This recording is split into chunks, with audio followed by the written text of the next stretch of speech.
নমস্কাৰ ডিজিটেল আসামলৈ আপোনালোক সকলোকে স্বাগতম জনাইছো এই ভিডিঅ'ত আমি আলোচনা কৰিম বিএড বা ডিএলএড এন্ট্ৰেন্স এক্সামৰ বাবে কাৰেন্ট এফেয়াৰ্ছৰ কোৱেশ্চনছ আৰু এইটো দ্বিতীয়টি ভিডিঅ' যদি আপোনালোকে আগৰ ভিডিঅ'সমূহ চোৱা নাই লিংক ডেসক্ৰিপচন বক্সত দিয়া আছে তাত গলে আপোনালোকে বিএড আৰু ডিএলএডৰ প্লেলিষ্ট পাব তাৰ পৰা আপোনালোকে সকলোবোৰ ভিডিঅ' চাব পাৰিব ইয়াৰ উপৰিও আপোনালোকে পিডিএফ ফাইলো ডাউনলোড কৰিব পাৰিব লিংক ডেসক্ৰিপচন বক্সত দিয়া আছে এতিয়া আৰম্ভ কৰিছো আজিৰ ভিডিঅ'টি প্ৰথম প্ৰশ্নটো হৈছে when is the statehood day of the three states of Meghalaya, Manipur and Tripura celebrated যে তিনিখন ষ্টেট মেঘালয় মণিপুৰ আৰু ত্ৰিপুৰা তেওঁলোকে statehood day পালন কৰে গতিকে কিমান তাৰিখত এই দিৱসটো পালন কৰা হয় তো ইয়াৰ উত্তৰটো হ'ব অপচন নম্বৰ বি জানুৱাৰী 21 গতিকে 1972 ৰ 21 জানুৱাৰী তাৰিখত এই তিনিখন ষ্টেটে ফুল ফ্লেজড ষ্টেট হিচাপে স্বীকৃতি পাইছিলে north eastern region act of 1971 ৰ মতে গতিকে সেইভাবে এই তিনিখন ষ্টেটে ষ্টেটহুড ডে পালন কৰে 21 জানুৱাৰী তাৰিখত এটা ইছু কোৱেশ্চন নম্বৰ 2 লৈকে how many children were কনফাৰ্ড the প্ৰধানমন্ত্ৰী ৰাষ্ট্ৰীয় বাল পুৰস্কাৰ এই প্ৰশ্নৰ সুধিছে যে প্ৰধানমন্ত্ৰী ৰাষ্ট্ৰীয় বাল পুৰস্কাৰ কিমান গৰাকী শিশুৰ বাবে দিয়া হৈছিল 56 43 32 আৰু 21 উত্তৰ হ'ব অপচন নম্বৰ সি 32 গতিকে গভৰ্নমেন্ট অফ ইন্ডিয়া যেটো এৱাৰ্ড দিয়া হয় প্ৰধানমন্ত্ৰী ৰাষ্ট্ৰীয় বাল পুৰস্কাৰ গতিকে 32 চিলড্ৰেনক দিয়া হৈছিল বিভিন্ন ফিল্ডত innovation art and culture sports social service bravery এনে ধৰণৰ কেটেগৰীত টোটাল 32 চিলড্ৰেনক দিয়া হৈছিল এটা ইছু কোৱেশ্চন নম্বৰ 3 লৈকে which state has topped the India Innovation Index 2020 among major states তো ইয়াতে সুধিছে যে তলত উল্লেখ কৰা কোনখন ৰাজ্যই শীৰ্ষস্থান দখল কৰিছিল India innovation index 2020 Karnataka Maharashtra Rajasthan আৰু মধ্যপ্ৰদেশ উত্তৰ হ'ব অপচন নম্বৰ এ কৰ্ণাটক গতিকে কৰ্ণাটকে শীৰ্ষস্থান দখল কৰিছিল ইণ্ডিয়া ইনোভেশন ইনডেক্স 2020 টোটাল তেওঁলোকৰ স্কোৰ আছিল 42.5 আৰু দ্বিতীয় স্থানত আছিল মহাৰাষ্ট্ৰ আৰু একেবাৰে শেষত আছে বিহাৰ তেওঁলোকৰ স্কোৰ আছিল 14.5 গতিকে লাষ্ট পজিশনত কোন আছিল হেতু আপোনালোকে মনত ৰাখিব বিহাৰ আছিল এতিয়া ইছু কোৱেশ্চন নম্বৰ 4 লৈকে which union territory or city state topped that Indian Innovation Index 2020 তো অলপগত আমি পালো কোনখন ৰাজ্যই শীৰ্ষস্থান দখল কৰিছিল ইয়াতে সুধিছে কোনখন ইউনিয়ন টেৰিটৰীয়ে শীৰ্ষস্থান দখল কৰিছে ইণ্ডিয়া ইনোভেশন ইনডেক্স 2020 তো উত্তৰটো হ'ব অপচন নম্বৰ এ দিল্লী সো দিল্লীৰ টোটাল স্কোৰ আছিল 46.60 আছিল আৰু একেবাৰে লাষ্ট যেটো পজিশন এটো লাভ কৰিছে লক্ষদ্বীপ তেওঁলোকৰ স্কোৰ আছিল 11.71 এটা ইছু কোৱেশ্চন নম্বৰ 5 লৈকে who among the following will be honored with the prestigious Padma Vibhushan Award in Public Affairs তো এই প্ৰশ্নৰ সুধিছে যে তলত উল্লেখ কৰা কোনজন ব্যক্তিয়ে পদ্ম বিভূষণ এৱাৰ্ড লাভ কৰিছিল বা সন্মান লাভ কৰিছিল পাব্লিক এফেয়াৰ্স কেটেগৰীত তো ইয়াৰ উত্তৰটো হ'ব option number A Shinzo Abe so Shinzo Abe আছিল ফৰ্মাৰ জাপানিজ প্ৰাইম মিনিষ্টাৰ গতিকে তেখেতে পাব্লিক এফেয়াৰ্স খিতানত পদ্ম বিভূষণ এৱাৰ্ড লাভ কৰিছে সো এতিয়া ইছু কোৱেশ্চন নম্বৰ 6 লৈকে how many individuals will be honoured with the prestigious Padma Bhushan award this year so এই প্ৰশ্নৰ সুধিছে যে এই বছৰ কিমান গৰাকী ব্যক্তিক পদ্ম ভূষণ এৱাৰ্ড দিয়া হৈছিল বা পদ্ম ভূষণ সন্মানেৰে সন্মানিত কৰা হৈছিল 9 7 10 আৰু 8 ইয়াৰ উত্তৰটো হ'ব অপচন নম্বৰ সি 10 গতিকে প্ৰেসিডেন্ট ৰামনাথ কোবিন্দে তেখেতে কনফাৰ্ম কৰিছে যে টোটাল 119টা পদ্ম এৱাৰ্ড দিয়া হ'ব এই বছৰটোত তাৰে ভিতৰত 7টা হ'ব পদ্ম বিভূষণ হ'ব 10টা পদ্ম ভূষণ হ'ব আৰু 102টা পদ্মশ্ৰী হ'ব গতিকে এইখিনি কথা আপোনালোকে মনত ৰাখিব লাগিব টোটাল হ'ব 119টা তাৰে ভিতৰত 7টা পদ্ম বিভূষণ 10টা পদ্ম ভূষণ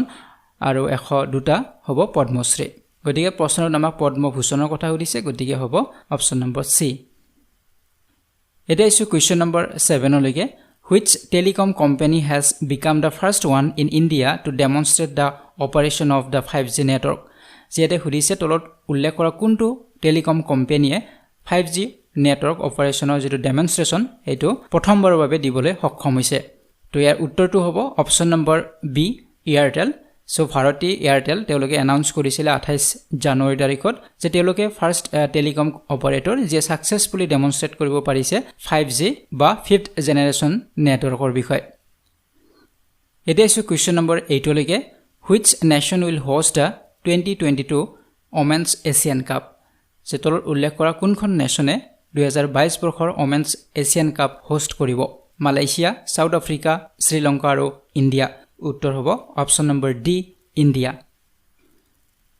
এতিয়া আছে কুৱেশ্যন নম্বৰ 9 লৈকে who tabled the economic survey 2021 in the parliament ইয়াতে সুধিছে যে তলত উল্লেখ কৰা কোন গৰাকী ব্যক্তিয়ে পাৰ্লিয়ামেণ্টত ইকনমিক সাৰ্ভে 2021 উপস্থাপন কৰিছিলে PM Narendra Modi FM Nirmala Sitharaman doctor Harsh Vardhan আৰু ভাইস প্ৰেসিডেন্ট ভেনকাই নাইডু উত্তৰ হ'ব option number B FM finance minister Nirmala Sitharaman এতিয়া আছে কুৱেশ্যন নম্বৰ 10 লৈকে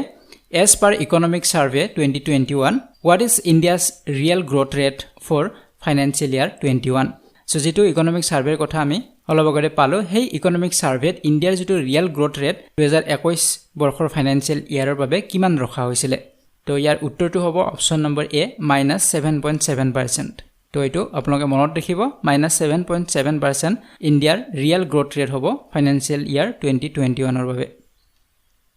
It is question number 11 olay India's real GDP is projected to record how much growth in financial year 2021 to 2022. So yate hudise je bharatborkhor jeto real GDP growth domestic product boli koha hoy eto proshno keteba hude GDP ৰ full form gross domestic product to ei GDP jeto growth hobo ei growth to financial year 2021 or 22 loge kiman hobo boli project kora hoise to economic survey 2021 or mote yak expect kora hoise 11.0% growth hobo boli expect kora hoise gotike uttor hobo option number A 11.0%. It is question number 12 loike what is the main theme of economic survey 2020-2021 gotike 2020-21 or jeto economic survey yar theme ki asile innovation infrastructure policy reforms aru covid-19 warriors uttor hobo option number D covid-19 warriors তো যিসকল COVID-19 ওয়াৰিয়ৰ্ছ আছিল যোদ্ধা আছিল যেনে ধৰক nurse হক doctors সাইন্টিষ্ট এওঁলোকৰ বাবে dedicate কৰা হৈছিল ইকনমিক সাৰ্ভে 2021 গতিকে সেইভাবে ইয়াৰ থিম ৰখা হৈছে কোভিড-19 ওয়াৰিয়ৰ্ছ এতিয়া আমি ইউনিয়ন বাজেটৰ ওপৰত কিছু কোৱেশ্চন আলোচনা কৰিম ইম্পৰ্টেন্ট কিছু কোৱেশ্চন সো 13 নম্বৰ প্ৰশ্নলৈ আহিছো when was union budget 2021-22 presented in parliament যে পাৰ্লিয়ামেন্টত যে ইউনিয়ন বাজেট 2021-22 ৰ ইউনিয়ন বাজেট কিমান তাৰিখত উপস্থাপন কৰা হৈছিল বা প্ৰেজেন্ট কৰা হৈছিল 1st February 30 January 2nd February and 3rd February উত্তৰ হ'ব option number A 1st February এতিয়া আছে কোৱেশ্চন নম্বৰ 14 লৈকে the government has set aside how much amount for covid-19 vaccine during the period 2021 to 22 তো ইয়াতে সুধিছে যে 2021-22 বৰ্ষৰ বাবে covid-19 ভ্যাকচিনৰ বাবে কিমান এমাউন্ট ইয়াতে ফিক্স কৰা হৈছে তো ইয়াৰ উত্তৰটো হ'ব অপচন নম্বৰ B 35,000 crores গতিকে 35,000 কোটি টকা ইউনিয়ন বাজেটত দিয়া হৈছে কোভিড-19 ভ্যাকচিনৰ বাবে আৰু ইয়াৰ ওপৰত ফাইনান্স মিনিষ্টাৰ নিৰ্মলা সীতাৰমণে এই কথাখিনি উল্লেখ কৰিছে তেওঁৰ ভাষণত যে পৰৱৰ্তী সময়ত যদি আৰু প্ৰয়োজন হয় আৰু ফান্ড ৰিলিজ কৰা হ'ব ভ্যাকচিনৰ বাবে এতিয়া আছে কোৱেশ্চন নম্বৰ 15 লৈকে the center has pushed a proposal to set up a central university in which among the following union territories So, এই প্ৰশ্ন সুধিছে যে ইউনিয়ন বাজেটৰ যেটো ভাষণ তাত নিৰ্মলা সীতাৰমণে সেন্ট্ৰেল ইউনিভাৰ্সিটি এখন খোলাৰ কথা কৈছিল গতিকে তলত উল্লেখ কৰা কোনখন ইউনিয়ন টেৰিটৰিছত এই সেন্ট্ৰেল ইউনিভাৰ্সিটি খোলা হ'ব আন্দামান এণ্ড নিকোবৰ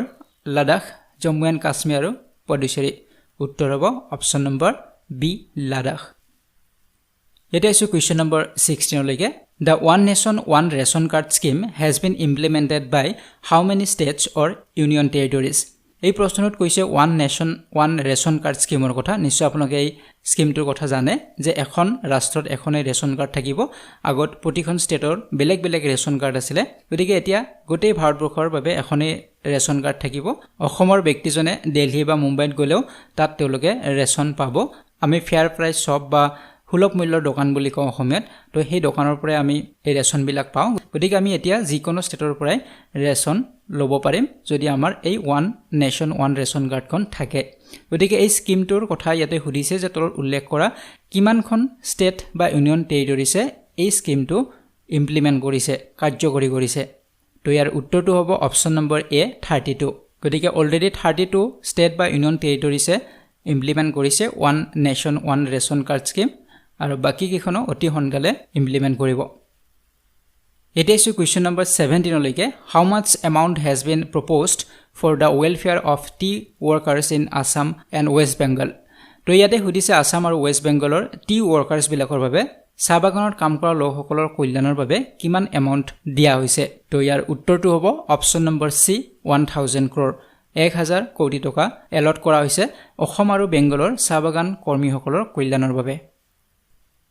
এটা আছে কোৱেশ্চন নম্বৰ 18 লৈকে How many more crops will now be included in Operation Green Scheme? তো ইয়াতে Operation Green Scheme ৰ কথা কৈছে যে Operation Green Scheme 2018-19 ৰ যেটো বাজেট সেই বাজেটৰ সময়তে এই স্কিমটো লঞ্চ কৰা হৈছিল আৰু এই স্কিমৰ আন্ডাৰত তিনিটা ক্ৰপ বা তিনিটা শস্য সাপ্লাই ষ্টেবিলাইজ কৰা হৈছিল তাক TOP বুলি কোৱা হয় T for tomato O for onion আৰু P for potato গতিকে ইয়াক TOP বুলি কোৱা হৈছিল টমেটো অনিয়ন আৰু পটেটো যাতে সাপ্লাই ষ্টেবিলাইজ হয় মাৰ্কেটত ইয়াৰ কোনো অভাৱ নহয় ইয়াৰ বাবে স্কিমটো লোৱা হৈছিল অপাৰেশন গ্ৰীণ স্কিম কিন্তু এই বছৰ এই তিনিটা ক্ৰপৰ উপৰিও ইয়াত আৰু ইনক্লুড কৰাৰ কথা কৈছে গতিকে কিমানটা শস্য এতিয়া ইনক্লুড কৰা হৈছে তো ইয়াৰ উত্তৰটো হ'ব অপচন নম্বৰ ডি 22 এতিয়া আছে কোৱেশ্চন নম্বৰ 19 লৈকে ইউনিয়ন বাজেট 2021-22 প্ৰেজেন্টেড ইন যে 2021-22 বৰ্ষৰ ইউনিয়ন বাজেট কেনেদৰে প্ৰেজেন্ট কৰা হৈছিল first time digitally Rajya Sabha video conferencing joint session of the parliament উত্তৰ হ'ব অপচন নম্বৰ এ ফাৰ্স্ট টাইম ডিজিটালি তো ইয়াৰ আগত কেতিয়াও বাজেট ডিজিটালি প্ৰেজেন্ট কৰা হোৱা নাছিল প্ৰথমবাৰৰ বাবে ডিজিটালি প্ৰেজেন্ট কৰা হৈছে বাজেট এপ এটাৰ জৰিয়তে এই বাজেট প্ৰেজেন্ট কৰা হৈছে এতিয়া এসো আজি ভিডিওৰ হেকৰটি প্ৰশ্নলৈকে budget proposals for 21-22 rest on how many pillars so ইয়াতে সুধিছে যে 2021-22 বৰ্ষৰ যিখন বাজেট এটো কিমানটা পিলাৰৰ ওপৰত বেছ কৰি বনোৱা হৈছে ইয়াৰ অৰ্থ এইটো যে কোনবিলাক বিষয়ৰ ওপৰত বা কিমানটা বিষয়ৰ ওপৰত বেছি গুৰুত্ব দিয়া হৈছে 4টা 6টা 8টা আৰু 10টা উত্তৰ হ'ব অপচন নম্বৰ বি 6 গতিকে 6 পিলাৰ্ছৰ ওপৰত বেছি গুৰুত্ব দিয়া হৈছে আৰু পিলাৰ্ছ কিটা আপোনালোকে জানি ল'ব health and wellbeing physical and financial capital and infrastructure 3 number আছে minimum govern and maximum governance 4 number আছে inclusive development for aspirational India 5 number আছে ৰিইনভিগৰেটিং হিউম্যান ক্যাপিটাল আৰু 6 নম্বৰ আছে ইনোভেশন এণ্ড R&D তো এই 6টা পিলাৰৰ ওপৰত বেছ কৰি বাজেটখন বনোৱা হৈছে তো আজি ভিডিওত আমি এই 20টা কোৱেশ্চন আলোচনা কৰিলো কাৰেন্ট এফেয়াৰ্ছৰ ওপৰত পৰৱৰ্তী ভিডিওত আমি আৰু কিছু কোৱেশ্চন আলোচনা কৰিম যদি ভিডিওটি ভাল পাইছে লাইক আৰু শেয়াৰ কৰিব যদি চেনেলটি সাবস্ক্ৰাইব কৰা নাই তেনহলে চেনেলটি সাবস্ক্ৰাইব কৰক আৰু কাষত থকা বেল আইকনটো প্ৰেছ কৰি দিব so see you in the next one thank you